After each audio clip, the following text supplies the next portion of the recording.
Olá, eu sou o professor Gustavo Batista. E eu, professor Gustavo Ferreira. E esse é o podcast O Fascinante Mundo do Sensoriamento Remoto. O maior podcast em língua portuguesa sobre sensoriamento remoto e geotecnologias. Do mundo. Olá, nós estamos começando mais um episódio do podcast O Fascinante Mundo do Sensoriamento Remoto. Já estou eu aqui, professor Gustavo Ferreira, na nossa bancada para a gente conduzir o processo desse que é o episódio 137, que nós vamos falar sobre os 10 melhores plugins para geotecnologias, parte 1. Porque quando a gente começou, né, Gustavo, a montar a estrutura, vamos falar sobre isso e tal, aí a gente descobre que a gente não tem só 10, né? Exatamente. E tem muita coisa legal que vai ficar de fora desse episódio e a gente coloca num próximo. Tudo bem, meu querido? Sim. Falei, beleza, professor? Eu tô bem. Graças a Deus. Hoje é dia de jogo, né? Jogo do Mengão aí, com o Atlético. Vamos ver qual vai ser o resultado, né? Quando o vídeo, o podcast sair, já vai ter rolado. Exato. Mas tô na expectativa. E um tema, assim, eu tô curtindo muito fazer esses temas, esses episódios sobre listas, né? Uhum. Que agrega muito para o pessoal que assiste e não tem tanta vivência com softwares, enfim, com as plataformas. E é um jeito legal da gente buscar alguns plugins, algumas plataformas que a gente não utilizava e que são muito eficientes, né? Uhum. E eu tô curtindo bastante. E foi realmente isso. A gente começou a conversar, vamos fazer uma lista 10, vamos. Aí esse 10 virou 20, e se brincar vira 30, porque Exato. Hoje em dia, né, isso é legal até a gente destacar que assim, acho que nesses últimos 5 ou talvez 10 anos, tenha tido um acréscimo absurdo de plugins e add-ons, né, e extensões de softwares e plataformas que a gente utiliza. Eu lembro que eu comecei a pesquisar sobre isso, a ver sobre esse tipo de coisa na internet na época do QGIS versão 2.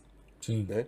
Então, eu lembro que até, acho que era o 2, o Las Palmas. Eu era, assim, louco dos plugins. Eu tinha todos os plugins. Eu pegava ali um monte e ficava fuçando. A gente ficava buscando no repositório, né, os plugins e tal, para brincar, para fuçar e tal. Eu tinha um monte instalado, assim. Mas antes disso, antes dessa versão, eu não me lembro de pegar em plugins e tal e instalar, né, nas versões 1, 1.8, 1.9, enfim. E é muito bacana ver que isso cresceu muito e graças também à utilização dessas linguagens, né, de alto nível hoje, aí, o Python principalmente, tem vários plugins desses aí que são construídos em Python, né? Exato. Eu tenho hoje na minha máquina 4 versões do QGIS instalado, né? Eu tenho uma versão ainda da família dos 2, né? Porque tem plugin que não foi atualizado e é importante, então, e que vai entrar no próximo episódio a respeito. Mas tenho uma outra versão também já dentro das versões 3. Das versões 3 eu tenho 2 LTR instaladas, porque uma foi sugerida por um dos plugins que eu vou comentar agora, né, que a gente vai falar nesse episódio de hoje. E tenho também a versão mais recente para ir testando algumas coisas e tal, mas ela não é LTR, né, que é a versão Buenos Aires, né, 3.26. Então tem a 3.26, a 3.22, a 3.14 e a 2.8, eu acho, que está instalada na minha máquina. Depois eu teria que verificar. Mas você sabe, Gustavo, que eu sou, como vocês todos sabem, né, eu e Gustavo, defensor de autonomia, seja em interface gráfica, seja em programação, e eu sempre entendi que os plugins, eles são as grandes contribuições da comunidade para que os softwares deslanchem. A gente falou recentemente sobre os 10 melhores, né, FOSS, né, Free Open Source and Softwares, que a gente considera nossa lista, né? Quando a gente divulga, é o nosso interesse. Tanto que existem plugins aqui que nem estão na lista dos mais populares do QGIS e que para nós é fantástico, tem muita coisa legal. Mas eu vejo que o fato da gente ter comunidade que responde dúvidas, né, que você pode lançar uma dúvida, um questionamento e com isso as pessoas avançarem, a gente tem também a contribuições de plugins e de add-ons que nos permitem que os softwares sejam cada vez melhores. E às vezes até plugins que em outras versões posteriores são incorporados ao core, né, do software. Como aconteceu agora com a 3.26, né, a incorporação daquele perfil de elevação, perfil topográfico, que foi incorporado, como a gente já tinha uma série de coisas do GEDAL que vão sendo incorporadas ao longo do tempo. E existem plugins que já vêm na instalação dos softwares também, né, que a gente nem pode desinstalar, porque eles fazem parte dessa estrutura core, como você bem ressaltou. Então vamos começar o nosso episódio? Vamos nessa. Vamos lá. E um recado, não fica triste se o seu plugin preferido não está nessa lista, porque provavelmente ele vai estar na próxima, na parte 2. E se não tiver, é só mandar para a gente também nos directs, via e-mail, do jeito que você quiser entrar em contato com a gente, que a gente vai dar uma olhada. Às vezes tem coisas que a gente não conhece também, né? Sim, sim. Cada hora está surgindo uma coisa nova, um plugin novo. Isso. E até porque a lógica do plugin é você utilizar uma coisa que seja eficiente para você, né? Que automatize um processo. Então o plugin é uma coisa muito pessoal. Exato. Né? É do seu uso. Exato. É aquele que você mais utiliza, tanto que na época que eu falei que eu tinha 200 plugins instalados, depois o doido dos plugins, depois eu fui dar uma olhada e aí você vai cortando. Cara, esse aqui eu nunca usei. Esse aqui eu nunca usei, porque deixa o negócio, acaba que vai pesando um pouco. E isso aqui a gente está falando de QGIS, né? Aquela aba superior ali, ela fica repleta de íconezinhos que você nunca usa. Exato. Então é bom você dar essa limpada e aí é nessa lógica, é o que é bom para você e o que é bom para você naquele momento, né? No caso, o que é bom para a gente nesse momento. Exato. Bom, eu vou começar com um plugin, a gente vai falar de geotecnologias, então a gente vai mesclar PDI e geoprocessamento aqui para a gente poder ter, né, uma discussão bastante rica. E eu vou me permitir começar com o 10º lugar. Então, em 10º lugar, MapSwipe Tool. MapSwipe Tool é um plugin que foi desenvolvido e, para minha surpresa, eu uso ele há muito tempo, já usei em várias lives, né? Ele foi desenvolvido por uma colaboração entre o IBAMA, né, o Centro de Sensoriamento Remoto do IBAMA, e eu creio que seja o Centro de Sensoriamento Remoto, porque no plugin eles não detalham, mas eles falam IBAMA, e o Applied Technology Company do Japão. E os autores são um japonês e um brasileiro, Luiz Mota. Esse plugin ele serve para você poder verificar as imagens, porque normalmente no QGIS você vai colocando as imagens, elas vão ficando uma em cima da outra. E para você ver a imagem que está embaixo, muitas vezes você tem que desabilitar a visualização da camada que está em cima. O MapSwipe Tool, você seleciona uma que vai ser a referência e a outra que vai oscilar em relação a ela. Então você passa, né, tanto na horizontal como na vertical, você visualiza a variação dessas questões e com isso você compara as coisas. Isso é muito legal quando você está trabalhando com detecção de mudanças, com índices, que você quer ver o resultado em relação à composição colorida, você coloca uma em cima da outra e aí você habilita e vai passando. Classificação também, né? Classificação legal. É bem legal para você verificar, né, a acurácia do processo. Então eu acho o MapSwipe Tool um dos plugins obrigatórios. A gente tem que ter instalado no QGIS, porque ele vai permitir que a gente possa fazer essas análises comparativas e que são muito importantes. Você pode dar um zoom ali, ampliar e visualizar já no nível do pixel se aquela classificação corresponde ao que a imagem está mostrando e tal. Isso traz uma compreensão muito importante, né? E a importância também do usuário, né? Então, isso é uma técnica de fotointerpretação, né? Claro que ali está, né, bem otimizada e dentro do contexto virtual, mas é importantíssimo. Eu acho que eu não conheço ninguém que trabalhe com PDI no QGIS e não tenha o MapSwipe Tools. Ou pelo menos não sinta a falta dele, né? De ter uma ferramentinha para Exato. você visualizar, porque é muito importante, é muito importante. Eu uso direto. Eu também. Eu, toda vez que mudo de máquina, eu vou instalar o QGIS, o primeiro Sim, plugin que eu vou atrás é esse, porque exatamente. é a ferramentinha básica de comparação visual fundamental, Tá né? aí uma que podia ser incorporada, né, ao núcleo do É, software, porque eu gosto assim desses que são simples, mas que são extremamente eficientes.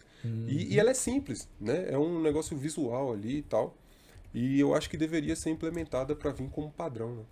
exato. Eu estou procurando aqui que posição ela tá nos No ranking, né? plugins, né, no ranking. Deixa eu ver aqui, MapSwipe Tool, 858 aqui, 858. Ele só tem 51 votos. Nossa, vamos votar, pronto. Já votei aqui para poder manter, né? Como eu falei, tem o repositório também no GitHub, né? E ele está na versão 1.2. É um plugin de outubro de 2014, né? Aliás, desculpe, de 2015. 14 de outubro de 2015 sai a versão 0.1. E essa última versão que nós estamos trabalhando é a versão 1.2, que está disponível desde 6 de dezembro de 2018. E quem faz o upload é o Luiz Mota, do IBAMA. Então, parabéns aí, Luiz, pelo trabalho. E é uma grande sacada, uma Sim. grande contribuição. Acho que esse não é o único, né, plugin dele, né? Existem outros. O Luiz Mota é um grande contribuidor aí da comunidade, né? Principalmente do QGIS. Uhum. Isso é muito legal. E você comentou aí da parte do ranking, né? Para quem não sabe, existe uma página específica do QGIS só para plugins, né? Então você digita no Google lá plugins.qgis, você vai cair nela.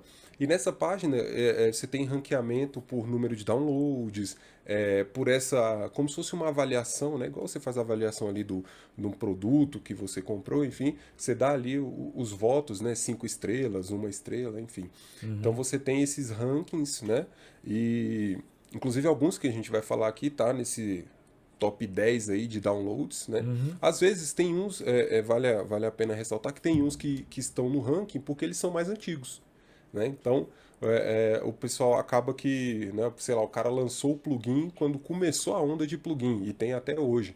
Então, ele vai ter um maior número de downloads, né? Eu estava vendo aqui, o Luiz Mota tem os plugins do IBAMA, do Map Biomas Alerta, do Collection do Map Biomas, IBAMA Expression. Tem um muito legal que é o GIMP Selection Feature, que é Com a uma... varinha mágica, né? Exato, é com aquele software aberto, né? O GIMP, que é um software de Isso. processamento livre de imagens, mas não só imagens de satélites, qualquer tipo de imagem.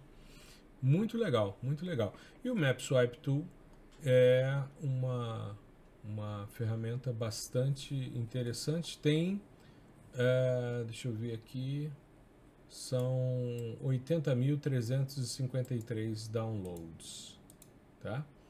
Então, beleza. Só tem 52 votos. Então, moçada, quem usa, privilegia, vai lá e vota, que vale a pena. Isso Né? mesmo. Em nono lugar, Gustavão, Bom, Kedraw. esse cara aqui, ele entra na mesma pegada aí do MapSwipe Tools, né? Ele é simples, né? Inclusive, a descrição dele é maravilhosa. É Draw Simple Shapes Easily. Para você desenhar sem nenhuma dificuldade. Exato. E eu uso o QDraw pela agilidade, né? Por exemplo, eu quero criar uma camada vetorial no QGIS, eu tenho que ir lá, mesmo que seja uma camada vetorial, uma camada, desculpa, virtual, né? Que fica ali só na memória, eu tenho que ir lá, clicar no botãozinho, começar a desenhar. E as ferramentas de edição de polígonos do QGIS são fantásticas, maravilhosas. Sim. Eu acho difícil algum plugin ou inclusive algum software ter mais robustez do que isso. Mas o QDraw, ele torna a coisa menos burocrática. Você abre uma instância e diz, eu quero desenhar um polígono. Acabou, ele abriu para você, você desenha, você não precisa dizer onde vai salvar nem nada. Ele vai salvando na memória, aí depois você aperta lá com o direito, né, de tornar permanente esse desenho. Aí ele vai lá e salva no disco. Você pode desenhar vários polígonos separados, né? Ou você pode desenhar um polígono, aí quando você desenha o segundo polígono, ele vai perguntar, você quer que esse segundo seja atrelado ao mesmo arquivo do primeiro? E aí você vai desenhando com mais facilidade, né? E tem uma questão, não só polígonos, né? Mas pontos e linhas também. E tem uma questão que eu gosto muito, que eu uso bastante no trabalho, que é o seguinte, no trabalho eu recebo muita informação pontual, né, de pontos, muitas coordenadas, e essas coordenadas, elas estão no arquivo texto, elas estão num PDF, né, enfim, estão numa tabela. E aí o que acontece? O QDraw tem uma ferramentinha que você digita o lat long e ele plota o ponto para você. E esse pode ser lat long ou pode ser plana também, pode ser o TM. E aí pode ser grau minuto e segundo ou grau decimal, sem maiores problemas. Você só precisa digitar, né? Digitou tudo certinho, apertou Enter, ele cria o ponto. E isso para mim é muito importante, porque às vezes a gente recebe, sei lá, 20, 30 pontos. E aí, para você abrir o camadinha, digita onde é a coordenada, né? Você pode buscar essa coordenada com uma ferramenta nativa do QGIS. Mas aí você vai ter que buscar, copiar, colar e transformar isso via tabela de atributos, né? Eu acho o QDraw muito mais eficiente nesse sentido. Então, entra naquilo, né? É um plugin que eu utilizo muito, eu estou utilizando bastante agora, e por isso que eu elenquei como um dos melhores aqui na nossa lista. No nono lugar dessa parte 1, né? Isso. Que nós vamos ter Tem que ressaltar sempre isso. Exato. Para ninguém ficar chateado. Exato. Não, esse não é o intuito, né? Esse não é o intuito.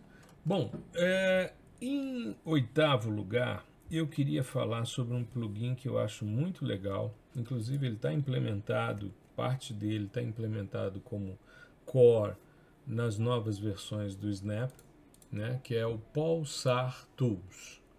Ele é um plugin, né, do pessoal da Índia, né, mais especificamente de um laboratório de sensoriamento remoto. E esses caras, eles trabalham muito com dados de radar. Ele foi criado para trabalhar, né, descritores polarimétricos a partir de dados SAR.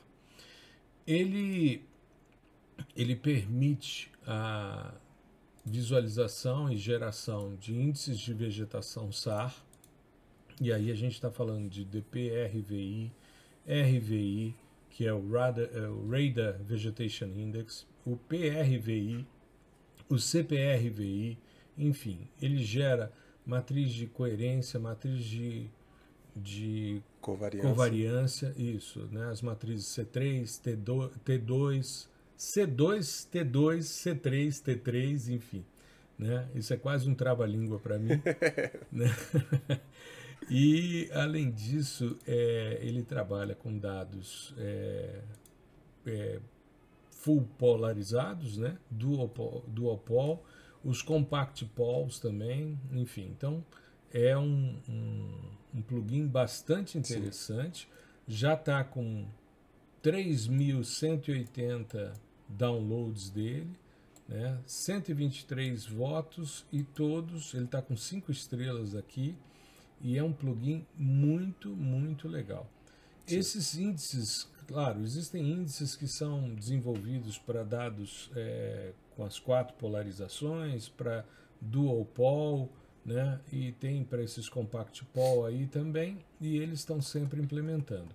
Quando a gente entra no Snap, né, ele é um plugin para o QGIS, mas quando a gente vai para o Snap, a gente precisa... muitas coisas já estão implementadas por eles lá, tá? É o pessoal do MRS Lab, né, da Índia. Assim, quando você vai entrar um pouquinho mais no mundo aí do SAR, você vê que tem um pessoal que gosta bastante assim, de estudar.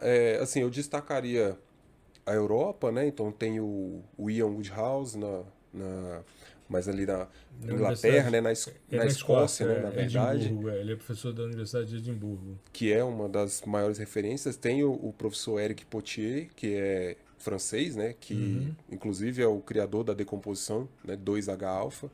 Sim. E tem o pessoal da Índia. Que esses caras são malucos, assim, com SAR e cultivo, né? E plantio.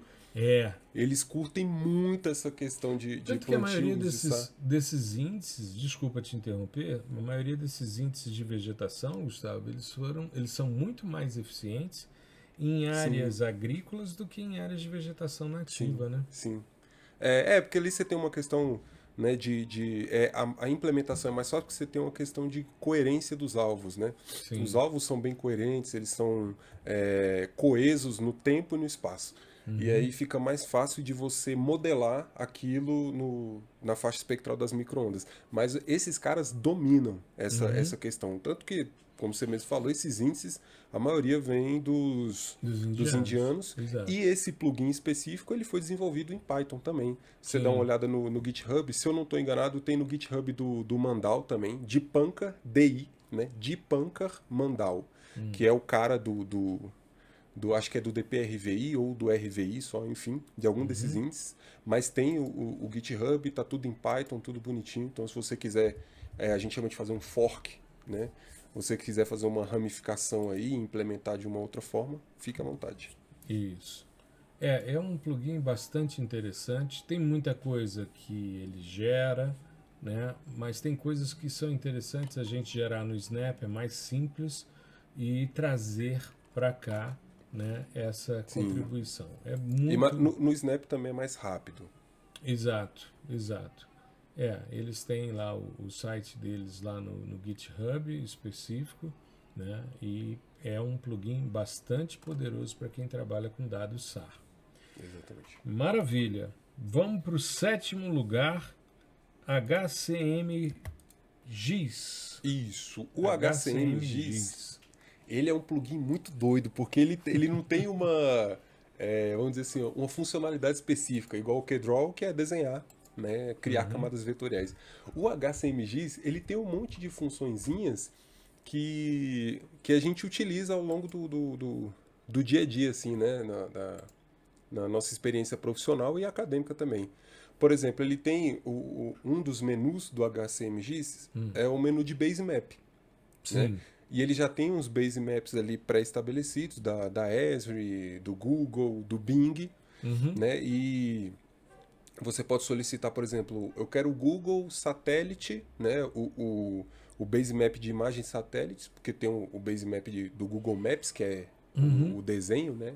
Informação vetorial. A parte mais vetorial, né? Isso. Aí você pode solicitar de satélite com rótulos, né? Onde ele vai dizer, ó, aqui é a cidade tal, aqui tem uma rodovia, né? Vai desenhar essa rodovia por cima da imagem de satélite. Ou você pode pedir sem nenhum rótulo, né? Que ele só te retorna a imagem. Então tem todos esses, a gente chama de geoserviços, né?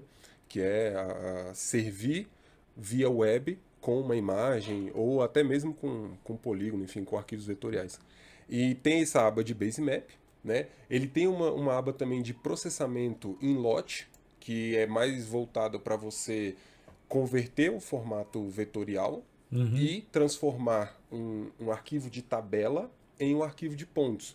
Por exemplo, vamos supor, igual quando eu falei que eu recebo muitos pontos em formato de tabela, mas esses pontos estão num PDF. Né? Mas se esses pontos viessem num CSV, por exemplo, eu poderia pegar, jogar esse CSV, vários deles, né? Porque é em lote, vários arquivos CSV e transformar tudo isso para um shape de pontos. E aí ele já transformaria também. Tem umas abas interessantíssimas que são de download de dados. Então ele tem uma aba dedicada a download de dados do Covid-19, né, dados vetoriais. Então, acho que você acessa, se eu não estou enganado, é o do John Hopkins, né? Deixa eu olhar aqui. Exatamente, do John Hopkins, né? Então, você tem a série temporal ou você tem o último arquivo, você pode acionar isso aí, pode trocar entre um e outro. Você pode também pegar dados de vacinação, né? Tem outros tipos de download também, por exemplo, download do OpenStreetMaps. Então a gente pode baixar dados do OpenStreetMaps, tá?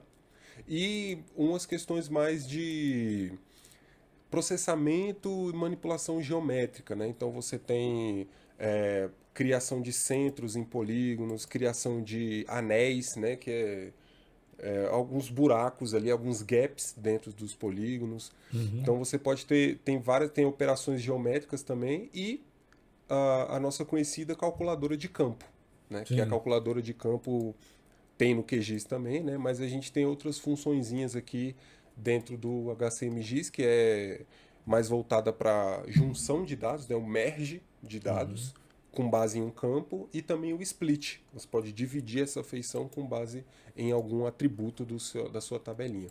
Mas é muito Perfeito. legal porque ele tem esse meio que canivete suíço assim. Então ele tem vários menus com tarefas diferentes, mas são tarefas muito importantes para a gente no dia a dia. Uhum. Maravilha.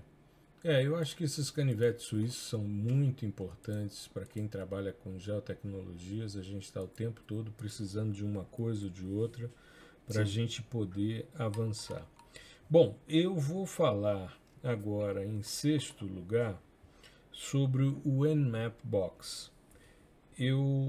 Como você sabe, eu fiz meu doutorado com dados hiperespectrais, sou autor do primeiro livro em português sobre sensoriamento remoto hiperespectral, e eu trabalhei durante muito tempo com software proprietário, né, no caso com o Envy, que foi desenvolvido por pessoas da área de sensoriamento hiperespectral. Os dois dos três que bolaram o Envy eram dois pesquisadores da área de sensoriamento remoto hiperespectral, geólogos, e eu venho buscando um software para poder implementar nas minhas aulas de pós-graduação e, quem sabe, né, depois num outro produto, um outro curso sobre sensoriamento remoto hiperespectral. E o primeiro que eu tive acesso foi o Nmap Box. O Nmap é um plugin para o QGIS que é um verdadeiro software, né? Você abre uma interface gráfica dentro do QGIS. Ele foi desenvolvido por uma universidade, a Universidade Humboldt, em Berlim, né? E junto com o Centro Potsdam da GFZ, eles desenvolveram esse software, né? Que é para dar suporte às ações da Agência Espacial Alemã, e em especial os processamentos dos dados do Nmap. O Nmap é um acrônimo de Environmental Mapping and Analysis Program, que é um satélite alemão hiperespectral que foi colocado em órbita esse ano e que está na fase de comissionamento, né?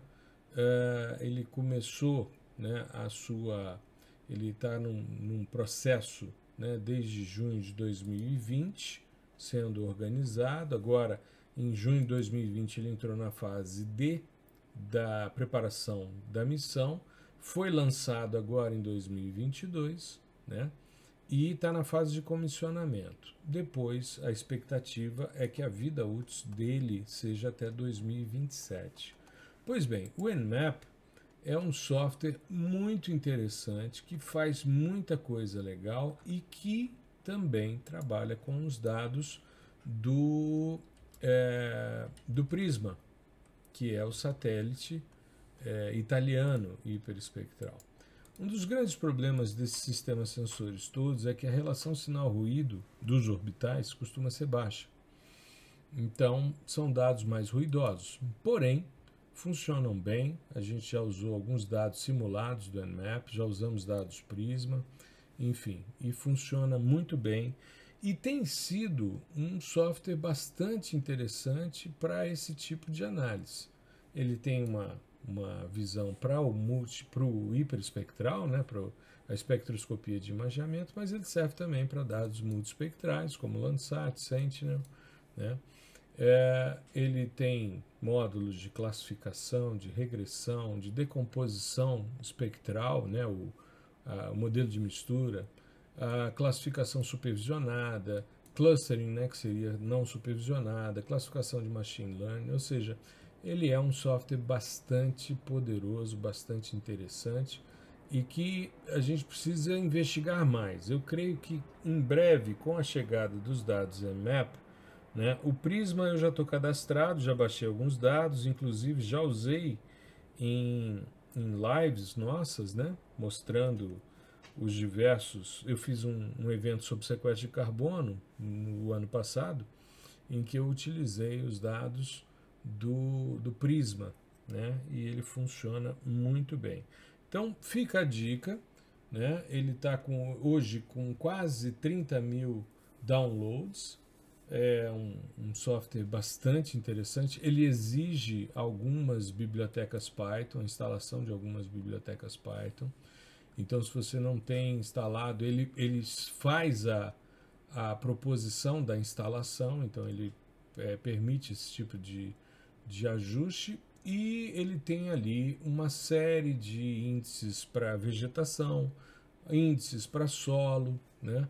E é bem interessante, principalmente porque ele permite uma coisa que quem não é do hiperespectral talvez não saiba, é que uma das grandes potencialidades de sistemas hiperespectrais é a possibilidade de você reamostrá-los para sistemas multiespectrais e para sistemas hiperespectrais outros, desde que você tenha as funções de resposta espectral e a largura, a meia altura de cada banda para que você possa fazer essa reamostragem. Então é algo bastante interessante, eu acho que vale muito a pena a gente testar esse software. Ele é muito, muito poderoso. Tem dado tem umas respostas muito interessantes em relação ao que ele oferece. Tem aí muita coisa legal para a gente investigar. Muito bem, em quinto lugar, MMQGIS. Esse cara aqui, ele é outro canivete suíço, mas é bem voltado para manipulação vetorial, né? Uhum. Então, o MMQGIS, eu acho que ele começou em 2010, deixa eu dar uma olhada aqui no histórico. Olha só, a primeira versão 2012, né? Então ele é um plugin mais antigo, né? E foi incorporando algumas ferramentas para manipulação vetorial. Tem uma que eu gosto muito de fazer com ele, que é o join, né? Que a gente chama a união entre uma tabela, né, sem geometria e uma geometria, né? Então, por exemplo, eu tenho uma tabela com os dados do Covid, só uma tabela com todos os geocódigos. E aí eu consigo unir com o shape do Brasil via geocódigo. Mas aí, uma coisa interessante é o seguinte, essa tabela, se eu tiver a tabela com a série histórica inteira, né, eu vou ter, por exemplo, o Distrito Federal repetido várias vezes, né, porque você tem vários registros, né, de casos, enfim. E aí, como que ele vai fazer isso? O MMQGIS ele já gera uma geometria para cada registro. Tá? Então é uma coisa automática. E aí, para a gente fazer isso, por quê? Porque eu lembro, eu fiz, quando eu era pesquisador do IPEA, eu fiz uma questão, a gente publicou alguns trabalhos sobre o Covid na fronteira, e nas apresentações eu fiz algumas animações, né? E aí com as animações você precisa de, vamos dizer assim, um caso, para cada dia, você tem que ter um vetor, né, associado, uma geometria associada.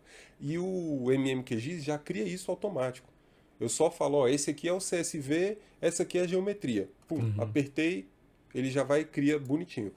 E esse é só um dos muitos procedimentos que a gente tem, né? Você tem uma aba específica só de animação. Então você pode animar dados em formato de linha, formato de pontos, formato de polígonos, né? Tem uma aba também muito bacana que é a de geocodificação, que é o processo de você pegar uma lista de endereços ou um endereço e transformar aquilo em um ponto no espaço. Né? Essa é a geocodificação. Existe a geocodificação reversa, que é a partir do ponto eu pego o endereço. Né? E ele tem um menu específico para geocodificação e geocodificação reversa também. Além de várias outras coisas. Tem uma um menu que é muito bacana também, que é de criação de grids, né? Onde eu consigo criar grids regulares de acordo com a extensão da minha camada. Então Uhum. eu uso isso muito para quê? Eu tenho uma camada de pontos, né? Onde eu quero verificar ali densidade de pontos dentro de uma célula, né? E aí eu Uhum. estipulo esse grid no MMQGIS, eu digo, ó, constrói um grid para mim de 1 por 1 quilômetro. E aí depois eu faço a contagem, né? Quantos pontos tem em cada grid. E aí eu consigo um mapa de densidade, né? Que é mais próximo do real, né? E aí eu consigo fazer uma análise muito bacana, como se fosse uma clusterização, né? Uhum. Analisar concentrações, só que visando o domínio espacial. Maravilha, Além maravilha. disso, tem várias outras funções, e é muito bacana. Inclusive, ele está numa posição, né, um pouquinho mais alta no ranking aqui, deixa eu dar uma olhadinha. Ó, ele está em 135 no Uhum. ranking, né? Então são 1.600 plugins, tá, gente? 1.600 e pouco. Então ele está numa posição bem bacana, né? Ele é bastante utilizado assim para estar nessa posição. Maravilha. Em quarto lugar, eu queria falar de um outro plugin para dados hiperespectrais, a VHYAS, ou a VIAS. Ele Difícil, hein? é um acrônimo, né? Foi feito pelos indianos, também da ISRO, que é a Agência Espacial Indiana. Esses caras estão muito na nossa frente, né? Os caras, tanto que eles colocaram a Amazônia 1 em órbita, né?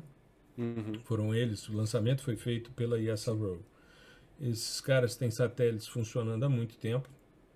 Você tem Tem expertise, registros, né? você tem registros de satélites dos caras. É interessante quando você vê a Agência Espacial Indiana, tem foto, né? Tem um museu no centro de lançamento lá onde fizeram o lançamento do Amazônia 1.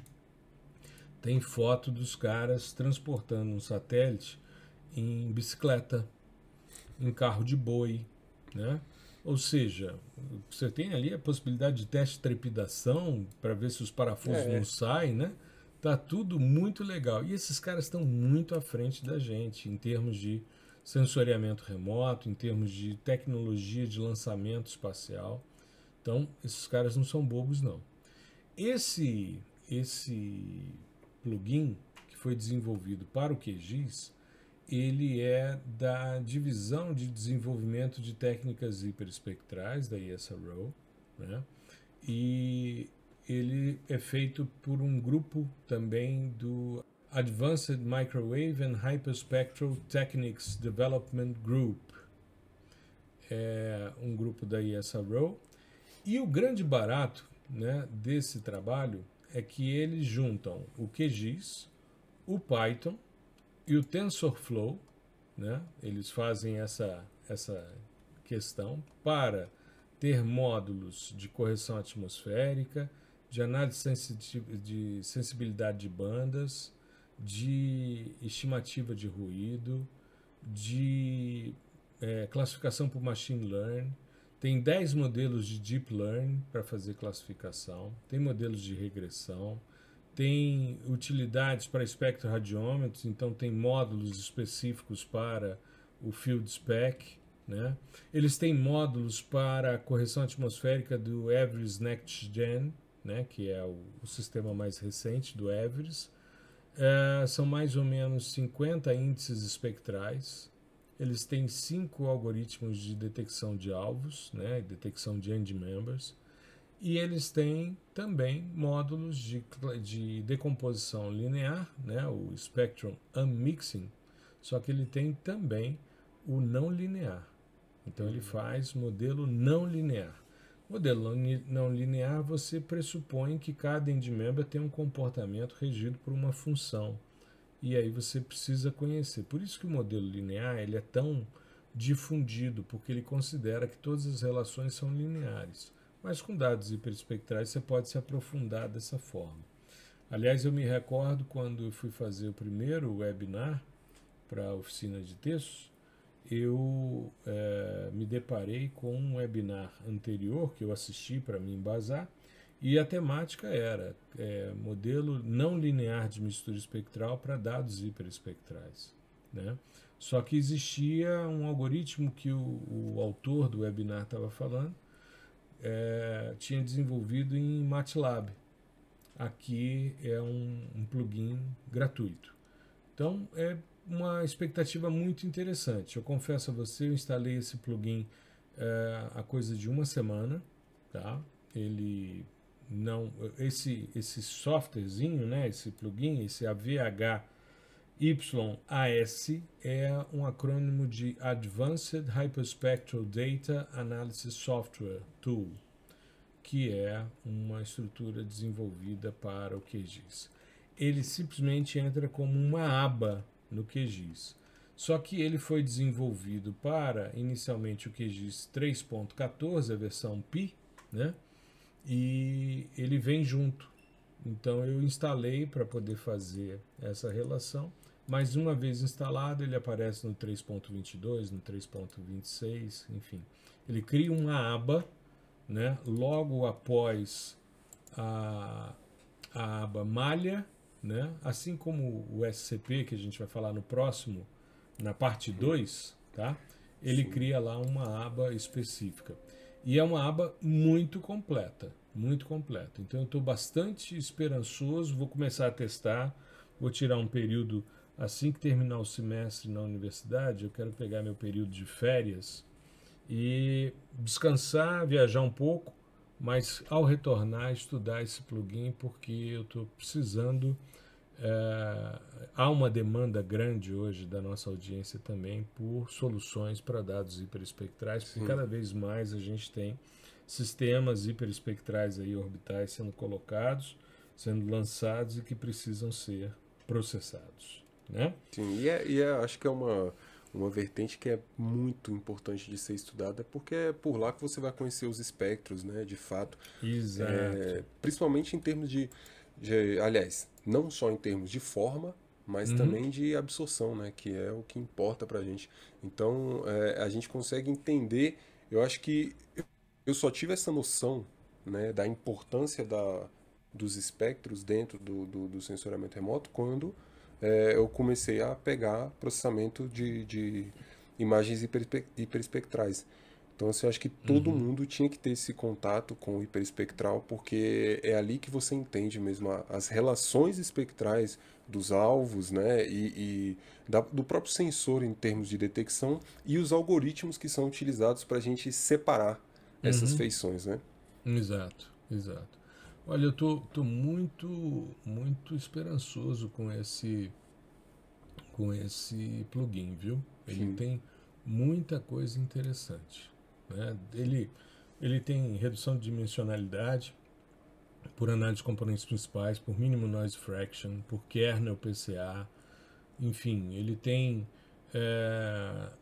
eu fui atrás, né, do Spectral Fit Refitting, mas ele tem uma transformação, ele tem um Fit Transformation, ele tem um Continuum Removal, filtro de Savitz-Golay, ele tem, como eu falei, né, a possibilidade de você usar para os Field Spec, né, o ASD, né, ele tem lá a estrutura, você tem Spectral Plot, Scatter Plot, Royce Separability, enfim, você tem muita coisa interessante. Relação sinal-ruído. No Unmixing, ele tem uma aba de Unmixing que tem a contagem de material, End Member Extraction, estimativa de abundância, você tem ali as visualizações dos resultados, análise dos erros. Em termos de classificação, olha só, ele tem o Spectral Mapper, aí você pensa, o Spectral Angle Mapper? Não, ele tem vários classificadores de espectral, né? Ele tem uma possibilidade muito interessante. Então, Bacana. É botar ele para rodar direitinho, ainda não está 100%, mas tem Random Forest, KNN, Support Vector Machines, tem Deep Learning para você fazer o treinamento, depois a classificação por Deep Learning. Enfim, é um plugin muito legal. Índices de vegetação e tem índices geofísicos, aplicações geofísicas também né? Visualização interativa de modelo de vegetação, enfim, não é geofísica ciência, mas é dentro de uma perspectiva mais da vegetação, né? Espacializada, parâmetros biofísicos espacializados, né? Maravilha. Em terceiro lugar, Quick Map Service. Agora a gente Services, vai... né? Agora a gente vai... Esse é simples do simples. E o curioso, ele é o primeiro lugar em downloads no QGIS. Nos plugins. Que é assim, e eu tava pensando assim, realmente, cara, sempre que eu instalo uma nova versão ou instalo em outra máquina, enfim, a primeira coisa que eu faço é instalar o Quick Map Services e o Map Swipe Tools, né? O Quick Map Services é muito simples. Ele é um agregador de geosserviços de imagens, né? De WMS. Simples assim. Então, por que eu gosto tanto de utilizar ele? Ele vem com uma aba padrão, né? Onde você pode executar. Tem o ícone dele é um planisfériozinho com uma lupinha. Uma lupinha não, a lupinha eu fazendo assim, né? É um binóculo. Uma lupinha, aí tá o jegue assim. É um binóculo. Aí é o planisfério com um binoclinho. E aí você procura ali, tem uns base maps, né? uns serviços de imagem padrão. Então você vai encontrar ali Esri, Google, vai encontrar Bing, né? Outros serviços, OpenStreetMap, enfim. Agora, existe um outro menu que é para você pesquisar. E aí, por exemplo, eu coloco, sei lá, eu quero só o relevo sombreado.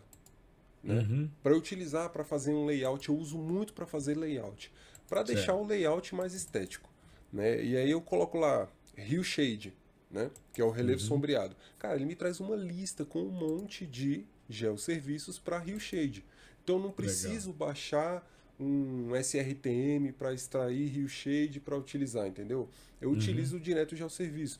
Existem outros WMS que eles são mais focados para essa questão de estética. Então, tem acho que é da Esri, se eu não me engano, que chama Terrain, né? Terrain. E aí você coloca, ele vem inclusive com o assoalho oceânico, né? Olha que legal. E tudo em cores que são... É uma paleta bonita, entendeu? De cores. E aí dá para você colocar e mesclar com suas camadas, que fica maravilhoso. Então, essa opção de busca é muito bacana. Inclusive tem o base map que o Waze utiliza, né? Tem o base map que o Uber utiliza. Então você pode ficar brincando com isso. Enfim, tem um monte. Eu acho legal ficar brincando, pesquisando, né? E buscar. Tem um da National Geographic também. Então o número de possibilidades assim é muito grande. Mas a funcionalidade dele é bem simples. Ele faz essa interface entre o QGIS e todos os serviços de WMS que ele consegue agregar, né? Que, para quem não sabe como funciona isso, você pode inclusive conectar um serviço WMS manualmente. Se você tem uma URL, né? O WMS nada mais é que é uma URL que você consulta, você vai lá e chama essa URL e ela te traz um base map, né? Uma imagem de satélite, enfim, um Google Maps da vida. Então você pode conectar a um WMS específico também pelo próprio QGIS, gerenciando conexões ali. Mas o Quick Map Services ele tem assim uma infinidade e dá para você explorar muito bem essa potencialidade que eu utilizo bastante para fins estéticos, para composição do mapa, né, para o resultado ali, para o final. Que é uma demanda bastante interessante, né? Eu vejo tanto os alunos nossos, assim como de vários colegas que estão na internet, né? Fazendo cursos, dando cursos e tal, a gente vê sempre uma demanda bastante grande sobre esse tipo de finalidade, né? Principalmente o layout, a estrutura. Isso é muito, muito interessante, essa possibilidade. Muito legal mesmo. Eu estava vendo aqui, Gustavo, eu tô com a versão que eu tenho 2 é Las Palmas também, é 2.18. A outra é a Pi, que é a 3, ou Pi, né, 3.14. Aí tem aquela lá que é indizível, a 3.22, e depois a Buenos Aires, né? Eu queria deixar claro para nossa... E eu tenho o Las Palmas até hoje por causa de um plugin específico que a gente vai falar no próximo episódio, que é um plugin para fazer simulação de cobertura, né? Mudança de uso e cobertura. Mas isso a gente fala mais à frente. Eu queria fechar a minha fala com o segundo lugar. Vou dar a você, né, o privilégio aí de fechar em primeiro lugar com um plugin de sua sugestão, mas eu queria falar sobre o Las Tools, né? A gente fez uma postagem, esse episódio está saindo na segunda-feira às 5 da manhã, como todos os episódios, e lembrando que agora sai também no YouTube às 5 da manhã o videocast, não só no Spotify. Mas a gente fez uma postagem na quarta-feira da semana passada sobre a utilização de LiDAR para o projeto Favela 4D, que é um projeto do MIT, né, de um laboratório de estudos urbanos, e que fez um levantamento de partes da Rocinha, e que está no site, um trecho em que você tem várias medições ali, e é cada vez mais comum, né, a disponibilidade de dados gratuitos LiDAR. A gente vê, por exemplo, o caso do GeoSampa, que tem para o município de São Paulo, né, a disponibilidade de dados e de se fazer o download desses dados, de se trabalhar com eles, enfim. E cada vez mais é necessário você ter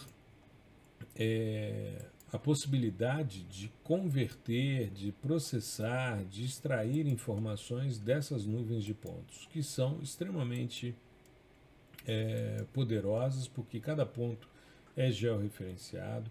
Hoje, nos sistemas LiDAR, a gente tem, que inicialmente eram chamados de laser scanners, né? O LiDAR é um deles, mas hoje a gente tem uma contagem de fótons, que é uma tecnologia bastante robusta. E esse Las Tools, ele tem uma quantidade imensa de módulos para você trabalhar os dados LiDAR. Desde conversão, verificação de qualidade, processamento de pontos, derivar raster, derivar vetor, assim como checar a qualidade, né, fazer análise tanto dos arquivos como de pastas e também de stripes, né, de linhas de alta tensão, enfim, separar os extratos. É cada vez mais comum isso. A gente tem alguns dos plugins que são nativos, né, que vêm incorporados e que podem ser incorporados, que trazem módulos também de processamento de dados de LiDAR, né? Porque os dados LiDAR eles vêm normalmente no formato LAS, o LAS, né? Mas ele vem também no LAZ, né? E tem a possibilidade de você converter isso para shapefile, enfim, para você converter para texto, para você fusionar, né? Fazer um merge, enfim. E tanto de um sentido como o outro, né? LAS to shape, como shape to LAS, enfim, você trabalhar com essas questões. A última versão do QGIS, a 3.26, você já faz uma conversão para um formato específico quando você abre o seu dado de pontos LiDAR. Mas é uma tecnologia recente, né? Nós estamos falando aí de anos 2000, em termos de sistemas sensores, é talvez o mais jovem, o mais recente em termos de tecnologia, porém vem se popularizando. Ainda é um dado muito caro, mas nós temos hoje algumas unidades da federação que trazem já dados disponíveis de forma gratuita, então cada vez mais isso está se tornando uma tendência. E principalmente para o pessoal que trabalha com as questões relacionadas à biomassa, né, viva acima do solo, é uma tendência muito grande de se trabalhar com dados LiDAR, né? Então é bastante interessante, e o LASTools é um plugin imprescindível para quem está trabalhando com os dados LiDAR, né, no âmbito do QGIS. Eu acho que vale muito a pena. Você deve ter reparado que em PDI eu deixei um monte de plugin legal e que são verdadeiros softwares que nós vamos falar no próximo episódio. Calma, né? que tem muita coisa boa ainda. Mas, em primeiro lugar, professor Gustavo, por favor. Em primeiro lugar, traga aí o primeiro lugar, em primeiríssimo lugar. Eu vou elencar um que foi um dos meus primeiros plugins, um dos primeiros que eu baixei, né? Meus não, quem dera. Mas ele ele também é bem simples a proposta, né? E bem eficiente, e um dos mais baixados também. Ele figura aqui na lista dos 10 mais baixados do QGIS, que é o QGIS 2.3JS, né? De JavaScript. O que é isso, né? Esse cara aqui, ele faz basicamente uma visualização 3D dos seus dados. Entendi. Né? Ele é baseado em uma API de JavaScript que chama WebGL, né? WebGL, que é justamente criada para isso, para esse tipo de modelagem e visualização. Né? Inicialmente a WebGL era para web, né? Como o próprio nome diz, mas o que o QGIS, o plugin faz? Ele consegue converter as suas unidades ali, vamos supor, as suas células, os seus pixels, em valores de altimetria, né? Ou equivalentes à altimetria. Então, eu posso entrar com um DEM, né? um modelo digital de elevação, e fazer a visualização 3D. Eu posso rotacionar, eu posso girar esse cara e tal. E uma coisa que é uma das mais legais eu posso inserir outros planos de informação dentro desse contexto do 3D.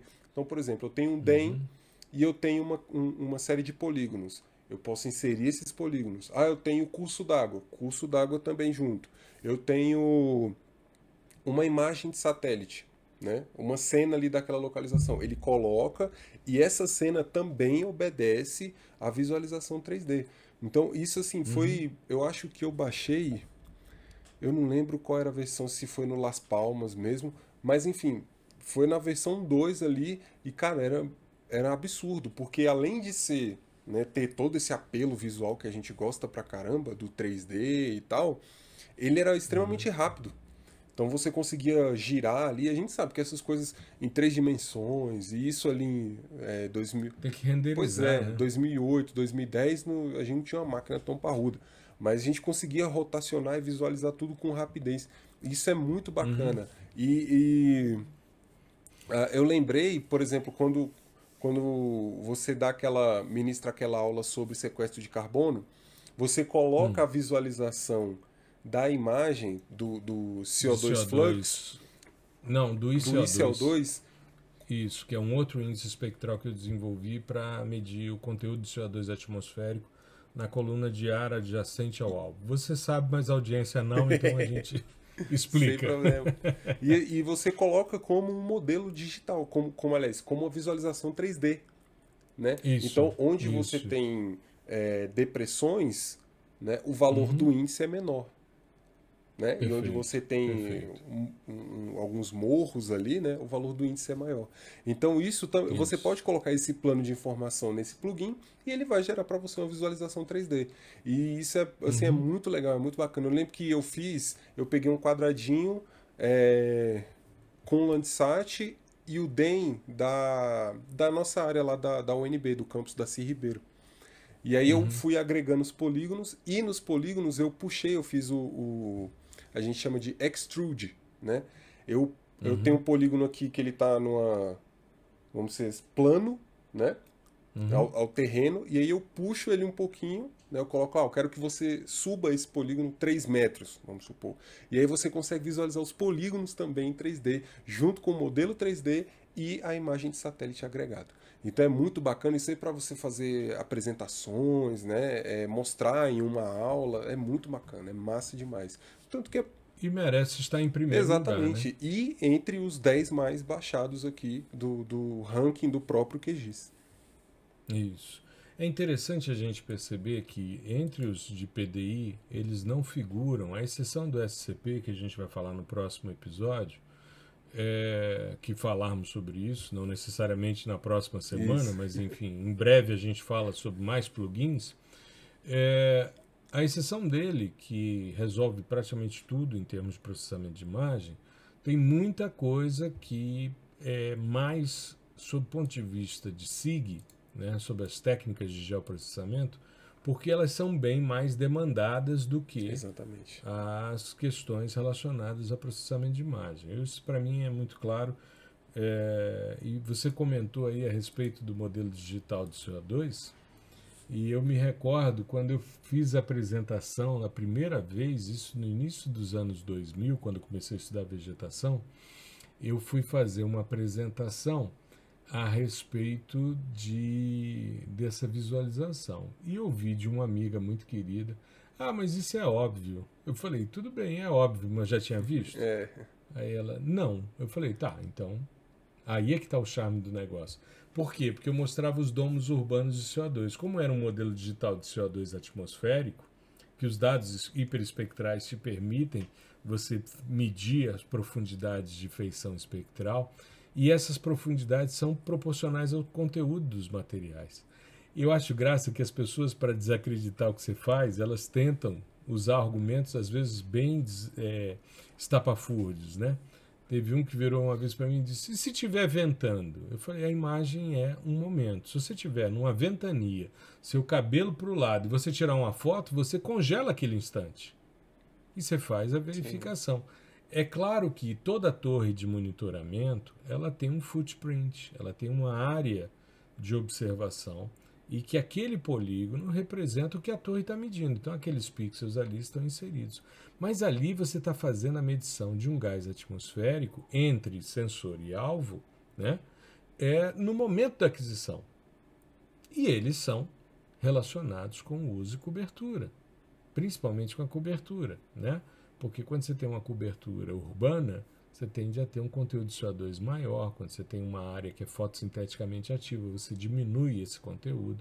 E isso aparece. As depressões minhas são as matas de galeria. As depressões de CO2. E os altos são as áreas urbanas. O que é extremamente coerente. Né?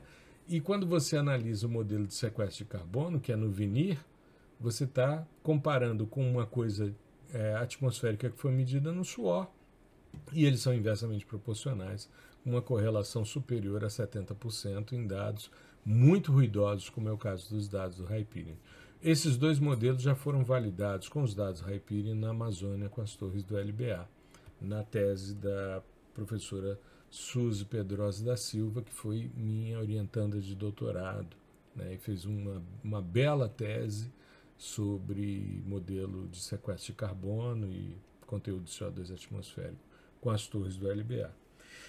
Maravilha, Gustavão. Falando em processamento, só lembrar a nossa audiência, eu vou deixar também na descrição, que se você quiser assistir a minha Masterclass sobre correção atmosférica de dados Amazônia 1 e Cibers 4A, é só entrar em https://profgustavobaptista.com.br/correção sem cedilha e sem tio. Então é Correcal. Correcal, você vai cair num site, você cadastra o seu e-mail, você vai cair num outro site em que você vai assistir a essa Masterclass. Separa uns 40 minutos, porque ela tem 38 e uns quebradinhos para você, né? Separa aí para você sentar com calma, com tempo, assista, anote e aplique aos seus dados na sua máquina. Porque eu estou mostrando uma possibilidade de corrigir dados de qualquer sistema sensor e vou mostrar o que você precisa fazer para isso. Então, ficou bem interessante, é uma forma da gente também fazer com que as pessoas cadastrem seus e-mails para que a gente possa enviar também quando a gente faz as nossas masterclasses mensais. Agora, no próximo mês, nós vamos ter uma com o professor Álvaro Crosta. Essa vai ser pancada. Essa vai ser pancada. E ficar atento a isso, às nossas movimentações, porque vem coisa boa por aí, né? Em breve, e a gente poder avançar nesse sentido de estar sempre produzindo, educando, né? E mobilizando as questões. Exatamente. Lembrando, nosso podcast, lembrando a você, ele sai na segunda-feira às 5 da manhã nas plataformas de áudio, as principais plataformas. O videocast sai no Spotify e no YouTube, os dois às 5 da manhã também. Então, se você quiser assistir, ver como é o nosso bate-papo, a nossa interação, né, a gente vai disponibilizar em vídeo também, porque tem sido bem interessante. É isso. Maravilha. Gustavão, algum recado aí para a nossa audiência, alguma questão que queira deixar? Bom, eu acho que a gente cobriu aqui, né, uns plugins bem bacanas. A ideia é que, se você se interessou por algum, né, baixe, dê uma olhada. Na verdade, isso deveria ser um exercício meio que obrigatório, né, quando você instala o QGIS, que é dar uma vasculhada no site também dos mais baixados, né? Tem uma razão para isso, mas lembra do que o professor falou, né? A maioria de quem está ali no topo dos tops downloads, eles são voltados para SIG. Então, se você trabalha com PDI também, então dá uma vasculhada sobre plugins com a temática, né, voltados para o PDI, que é muito interessante. Tem muita coisa que às vezes você está fazendo aqui com as ferramentas nativas do QGIS e está demorando, ou é um serviço um pouco mais braçal e repetitivo, que você poderia estar usando um plugin e isso deixaria o seu serviço, seu trabalho mais eficiente. Tá? Então, eu sempre que eu me pego fazendo alguma coisa um pouquinho mais repetitiva, né, ou uma coisa que no QGIS nativo exige mais passos, deve ter algum plugin que agiliza isso. Automatiza isso. E aí eu né, vou atrás e forma, né? é batata, cara. Sempre tem. Então, busque aí alguma coisa para, né, auxiliar o seu trabalho, porque a gente sabe, quem está, né, no mercado e na academia também, a gente precisa de agilidade, precisa entregar as coisas logo. E esses carinhas aí agilizam demais a nossa vida. E a gente só falou de plugins do QGIS, né? Ainda tem... Existem extensões de outros softwares, por exemplo, os add-ons do Grass, né? Então, as extensões do Saga também. No próprio Snap também tem plugins. Então, é bom você ter esse conhecimento para não desperdiçar seu tempo, né? E pode ficar tranquilo que o seu plugin favorito vai aparecer na lista 2, com certeza. Com certeza. Em breve a gente fala sobre novos, né? 10 melhores plugins para geotecnologias. Parte 2. Né? Isso. Beleza. Gustavão, muito bom, cara. Sempre uma alegria estar aqui com você, para a gente tocar esse nosso projeto que tanto aquece o nosso coração, que é o podcast O Fascinante Mundo do Sensoriamento Remoto. Né? E vamos nessa. Vamos conduzindo o processo para a gente, né, aos pouquinhos, avançar. Beleza? Sim, com certeza. Meu querido, um grande abraço para vocês, né? Para você e para toda a nossa audiência. Fique bem, se cuidem e até semana que vem. Um grande abraço. Abração, pessoal. Abração, professor. Até mais. Valeu. Tchau, tchau.